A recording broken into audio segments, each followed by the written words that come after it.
Semuanya, kita jumpa lagi di video belajar bersama Tanya Soal. Di video kali ini kita akan membahas tipe-tipe soal yang bisa saja diujikan dalam materi TKPA. Jadi kita akan usahakan membahas satu persatu topik yang akan kemungkinan besar ya keluar dalam TKPA. Jadi pola soal yang pertama adalah seperti yang tercantum di layar, adalah petunjuk soalnya. Pada setiap soal terdapat 5 kata, diberikan option A, B, C, D, E ya.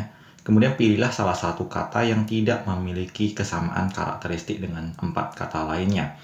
Jadi yang dimaksud dengan kalimat tersebut adalah kita dari option A, B, C, D, E memilih memilih satu kata yang memiliki sifat ataupun makna yang berbeda dengan 4 kata yang lain. Jadi dalam pengerjaan soal seperti ini ada beberapa kemungkinan yang terjadi.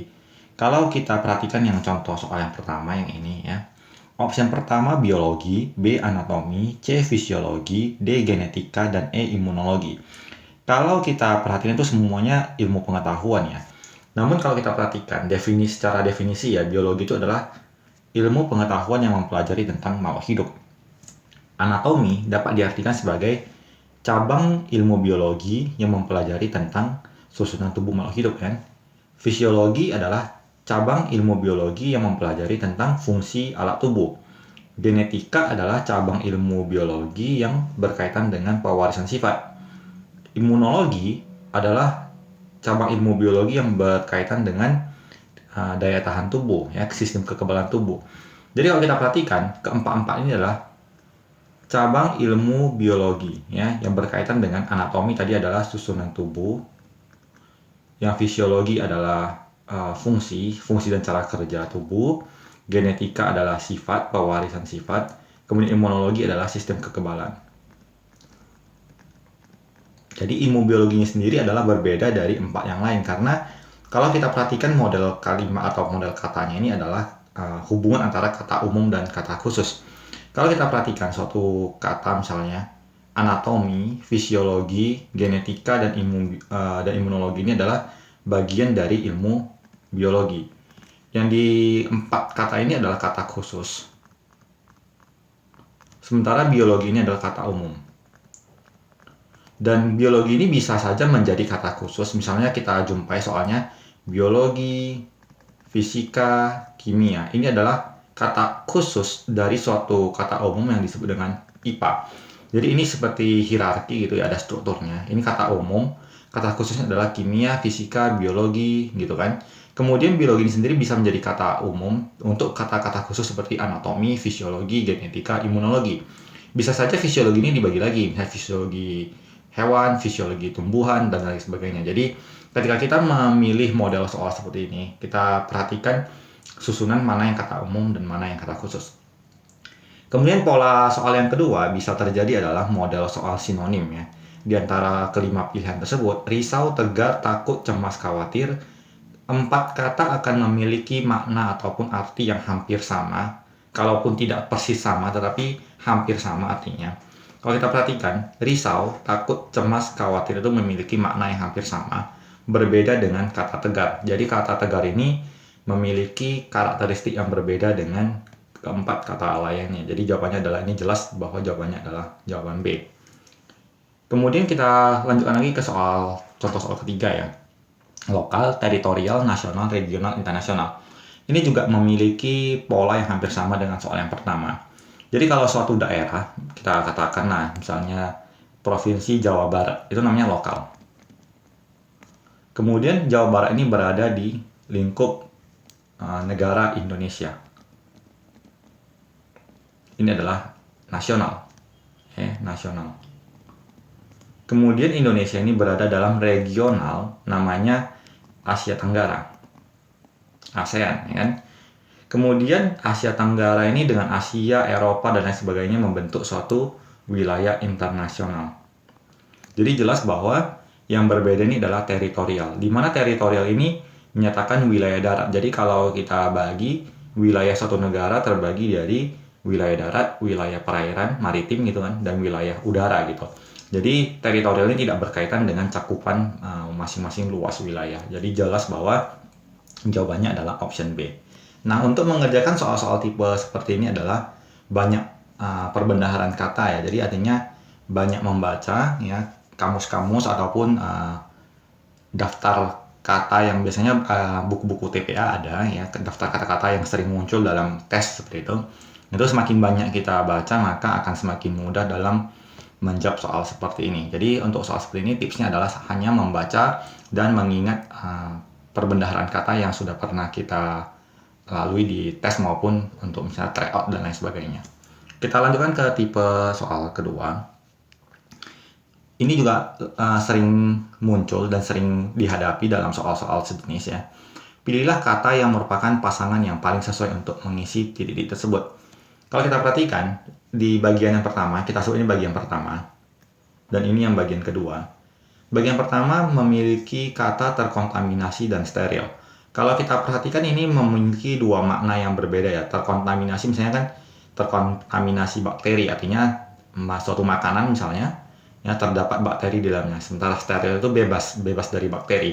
Jadi ini memiliki dua buah makna yang saling berlawanan kata ya, berlawanan. Jadi terbius ya tidak sadarkan diri, tentu lawan katanya itu adalah sadar gitu. Jadi kita pilih jawabannya adalah sadar.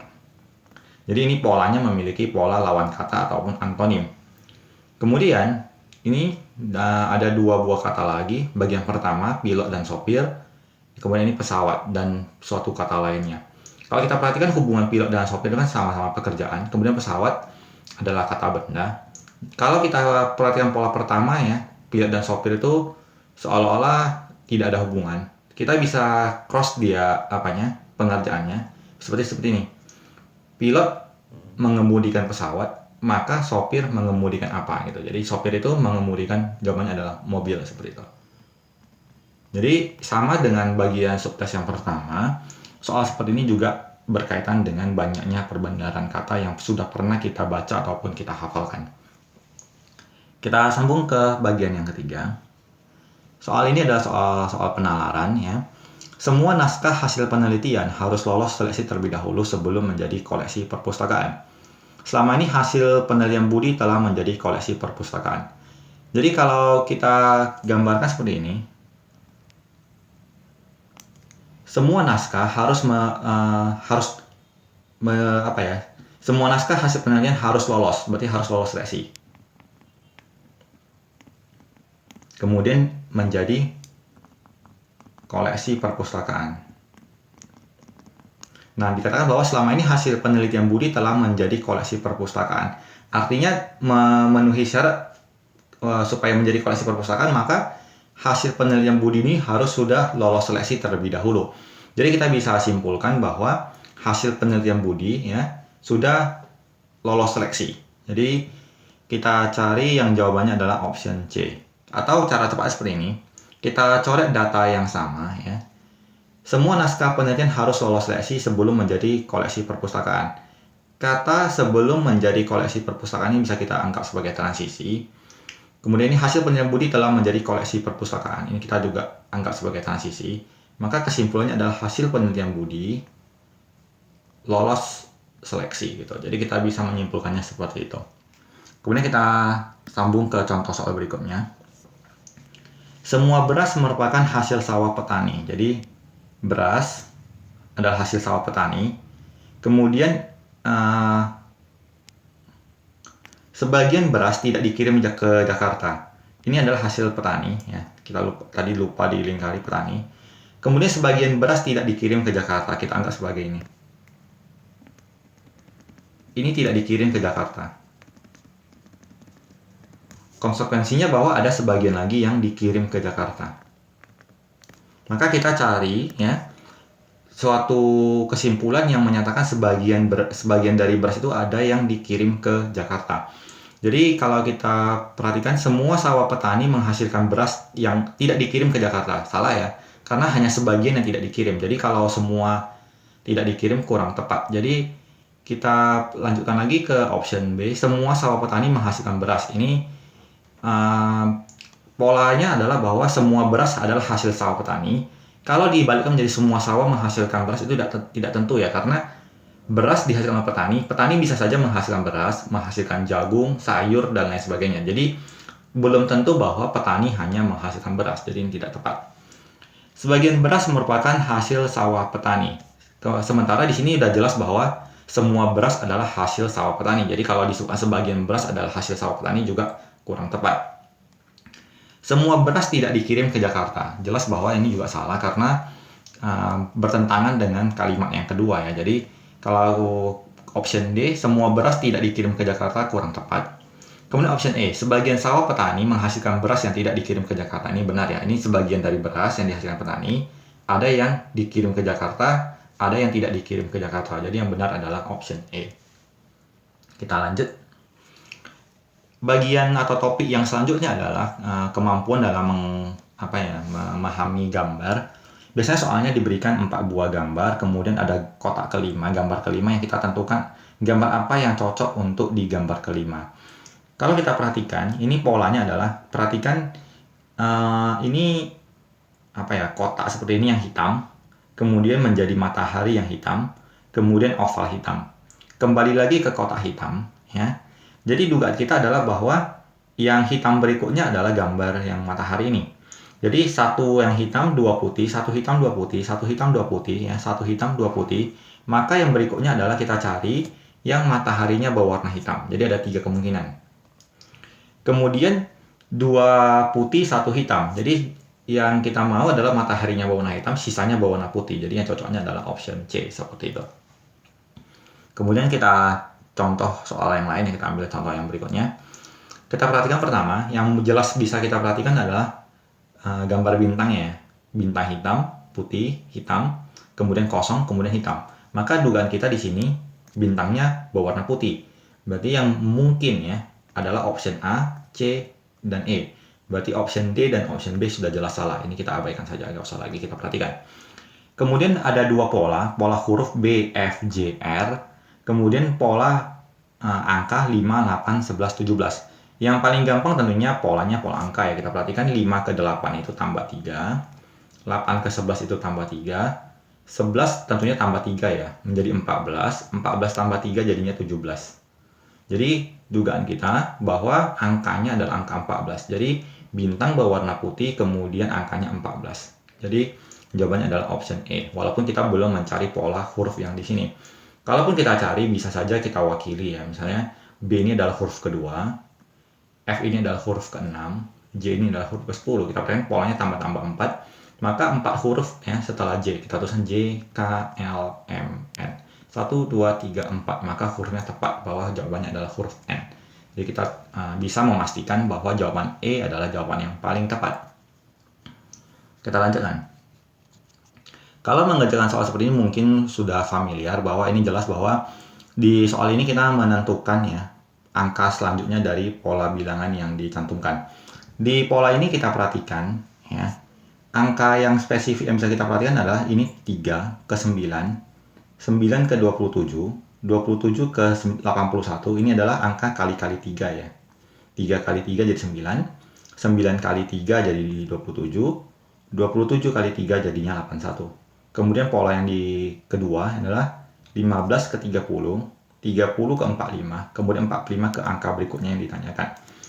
Ini polanya tambah-tambah 15. Jadi 15 ditambah 15 30, 30 ditambah 15 45, maka angka berikutnya adalah 45 ditambah 15. Jadi jawabannya adalah 60, option D. Kemudian kita lanjutkan lagi ke bilangan selanjutnya. Di sini kita perhatikan angkanya ya, 2, 3, 5, 9, 17, 33, 65. Kalau kita perhatikan ini polanya, kalau kita masih bingung istilahnya, kita tentu tidak bisa langsung mengambil pola seperti ini. Kalau bingung kita buat polanya seperti ini. 2, 3, 5, 9, 17, 33, 65. Coba kita tambahkan. Ini tambah 1. Ini tambah 2. Ini tambah 4. Tambah 8. Tambah 16. Tambah 32. Loh, ternyata polanya nggak nentu gitu kan. Nggak sama gitu. Tapi kita perhatikan. 1 ke 2 itu dikali 2. Ini dikali 2, ini kali 2, 8 kali 2, 16, 16 kali 2, 32. Maka kita bisa menduga bahwa angka selanjutnya ini 32 dikali 2 adalah 64. Jadi bilangan selanjutnya adalah 65 ya, ditambahkan dengan 64. Jadi 9129. Jadi jawabannya adalah option D. Jadi tips dari saya adalah ketika kita bingung dalam mengerjakan soal ini, belum nampak polanya, tuliskan aja dulu penjumlahannya, kemudian kita lanjutkan ke pola tingkat keduanya gitu. Tapi barangkali ada variasi soal, karena soal seperti ini lumayan banyak variasinya. Bisa saja muncul variasi langkah 3 ataupun muncul variasi 3 tingkat seperti itu. Jadi ini tergantung dari si pembuat soal. Namun secara umum pola pengerjaannya seperti itu. Kita lanjutkan ke soal berikutnya. Ini tipe soal pengerjaan secara numerik ya. Jadi jika P lebih besar dari 9 dan Q lebih besar dari 5, maka hasil perkalian P dan Q adalah. Kalau kita perhatikan P besar 9, Q besar 5. Ini tinggal kita kali gak masalah. Maka P kali Q-nya tanda lebih besar tetap ini lebih besar. 9 kali 5 adalah 45. Tentu tidak ada masalah karena tandanya sama-sama lebih besar aja. Nah, yang muncul jadi pertanyaan ya. Oke, sebelumnya kita tandai dulu jawabannya, ini option A ya. Seandainya soalnya saya ganti atau saya modifikasi sedikit menjadi P lebih besar sama dengan 9 dan Q lebih besar dari 5, maka P kali Q-nya berapa? Jadi sama juga, P lebih besar sama dengan 9, Q lebih besar daripada 5. Kalau kita kali P kali Q, 9 kali 5, 45. Nah, tandanya ketika kita mempunyai sebuah tanda yang lebih besar sama dengan, dan satu lagi tandanya lebih besar, tetap kita menggunakan tandanya lebih besar. Tidak ada angka sama dengannya. Karena lebih besar sama dengan 9 itu bisa angkanya 9, 9,1, 10, dan seterusnya. Berarti angka paling kecilnya bisa jadi 9. Tetapi kalau lebih besar dari 5, berarti angkanya kan nggak mungkin 5 lagi ya. Misalnya 5,1 dan lain sebagainya. Kalau dikalikan, itu nggak mungkin lagi hasilnya 45. Jadi jawabannya tidak mungkin menggunakan tanda sama dengan. Beda dengan kalau kita ambil angkanya P lebih besar sama dengan 9, Q lebih besar sama dengan 5. Kalau ini dikalikan P kali Q ini, karena ada tanda sama dengan, maka jawabannya adalah lebih besar sama dengan 45. Jadi soalnya mudah, namun saya jelaskan beberapa variasi yang bisa saja muncul ketika menghadapi soal-soal yang setipe dengan model soal seperti ini. Kita sambung. Ini adalah soal yang nampaknya seperti sangat kompleks ya. Kita bacakan. Jika 1 alfa sama dengan 2 beta, 1 beta sama dengan 3 gamma, dan 1 gamma sama dengan 4 delta, berapa banyak alfa yang sama dengan 48 delta? Jadi kalau kita menghadapi soal seperti ini, kita tuliskan. Ini alfa, beta, gamma, dan delta ya. Jadi 1 alfa sama dengan 2 beta. Ini hubungan dari kalimat yang pertama. Kemudian 1 beta sama dengan 3 gamma. Jadi beta yang ini kita tukar. Jadi 1 alfa sama dengan 2 kali betanya ya, kita tukar dengan 3 gamma. Maka hasil adalah 1 alfa sama dengan 2 kali 3 jadi 6 gamma. Kemudian gammanya adalah 1 gamma sama dengan 4 delta. 6 kali 4 delta. Maka 1 alfa itu sama dengan 24 delta. Perhatikan, di soal ditanyakan 48 delta. Ini sudah kita peroleh 24. Jadi supaya bisa menjadi 48, kedua persamaan ini kita kali 2. Tujuannya 24 kali 2 supaya menjadi 48. Sesuai dengan apa yang diminta soal. 1 alfa dikali 2 adalah 2 alfa. Maka kesimpulannya 48 delta ya, sama dengan 2 buah alfa. Jadi jawabannya adalah option E. Coba kita lanjutkan ke soal berikut. Diketahui P adalah banyak bilangan bulat kelipatan 3 yang lebih dari 40 dan kurang dari 100.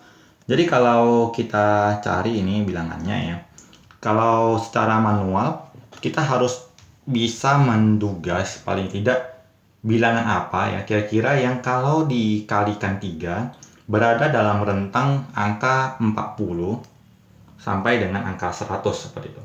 Jadi bilangan yang paling besar ya, yang lebih dari 40 itu angkanya 42 ya. Kemudian bilangan berikutnya sampai angka terakhirnya itu 99. Yang tidak lebih besar daripada angka 100. Angka 42 ini kita anggap sebagai A.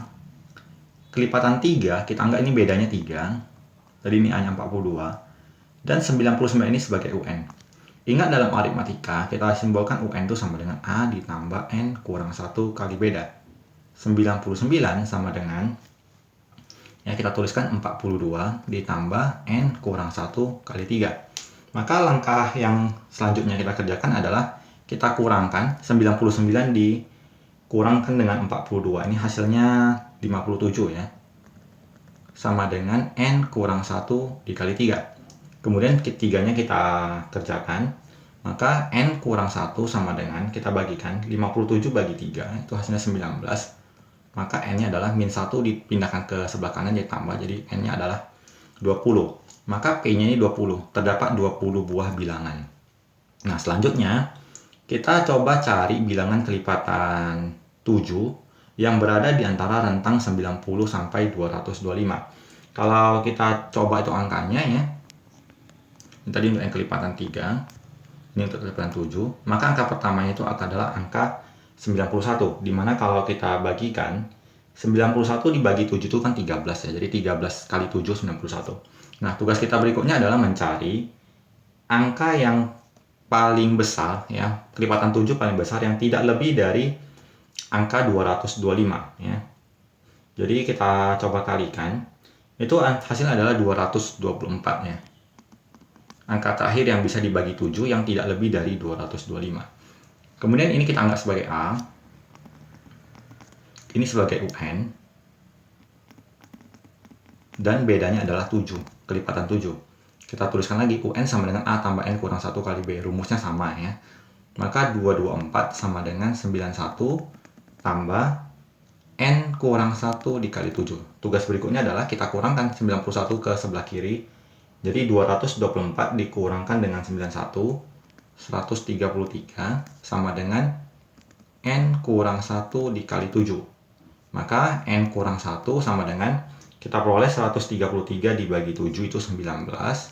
Pindahkan lagi, N sama dengan min 1 ke sebelah kanan 20.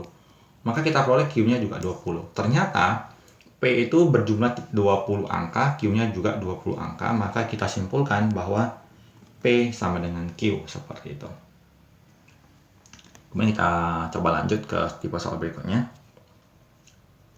Jika banyak buku Ani ya, ditambah banyak buku Budi sama dengan 68 buah. Jadi untuk mempermudah pemisalannya kita anggap Ani ini sebagai B, Budi ini sebagai B, kemudian Cahya sebagai C. Jadi buku Ani ditambah buku Budi sama dengan 68 buah. Maka kita tuliskan A ditambah B sama dengan 68. Kemudian Budi ditambah C, ya B ditambah C. Jumlah bukunya sama dengan 72. Kemudian buku Ani tambah Cahya, A tambah C, sama dengan 66. Nah, kalau kita mengerjakan soal seperti ini dan ditanyakan adalah jumlah buku mereka gitu ya, biasanya kita kepikirannya tentu mengeliminasi ketiga persamaan ini. Kita eliminasi mencari A-nya, mencari B-nya, mencari C-nya. Namun biasanya dalam soal-soal model seperti ini, yang ditanyakan ternyata adalah banyak buku mereka bertiga. Yang ditanyakan adalah A ditambah B ditambah C. Biasakan kalau kita menjumpai soal yang modelnya A tambah B tambah C, kita cek dulu di ketiga persamaannya. A ditambah A ternyata hasilnya 2A. B ditambah B ternyata hasilnya 2B. C ditambah C hasilnya ternyata 2C ya. Jadi kita coba gini. Kita jumlahkan ketiga persamaannya.